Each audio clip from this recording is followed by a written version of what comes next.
તબેલાની હદમાં Napa Borsad road પર speed breaker મૂકવા રજૂઆત કરવા છતાં તંત્રનું પેટનું પાણી પણ હાલતું નથી.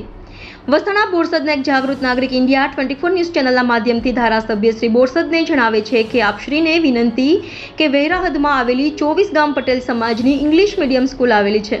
તે સ્કૂલનો ગેટ રોડ ટચ છે. તે રોડ પરથી બોરસદની થાપા અને આણંદ જવા આવવા માટે વાહનોની અવરજવર ચાલે છે અને વાહન ચાલકો ફૂલ સ્પીડથી ડ્રાઈવ કરે છે. તો બાળકોને સ્કૂલમાં જવા આવવા માટે ખતરારૂપ છે. તો તે ગેટની નજીક રોડ પર સ્પીડ બ્રેકર મૂકવા ખૂબ જરૂરી છે અને રજૂઆત લાગતા વળગતા તંત્રને જાણ કરી હતી અને સ્કૂલમાંથી લેટર પેડ લેખિત જાણકારી હતી, પરંતુ તંત્રના પેટનું પાણી નથી હલતું. થોડા દિવસ પહેલા સુરત શહેરની ઘટના અને હાલમાં બનેલી રાજકોટની ઘટના, આ ઘટનામાં નિર્દોષ ફૂલ જેવા બાળકો ગેમ ઝોનમાં હોમાઈ ગયા. માટે લાગતા વળગતા તંત્રને વિનંતી કે ઘોડા છૂટી ગયા પછી તબેલાને તાળા મારો તો આનો શો અર્થ. માટે તંત્રને કે જાગો. આની રજૂઆત સોશિયલ મીડિયામાં ન્યૂઝપેપર પર રજૂઆત કરી હતી, પણ તંત્રએ ધ્યાન પર લીધું નથી અને જો કોઈ આકસ્મિક ઘટના બનશે તો તેનો જવાબદાર કોણ, એવું વાસણા બોરસદ ગામના એક જાગૃત નાગરિક નિલેશભાઈ વી પટેલ દ્વારા જણાવવામાં આવ્યું છે.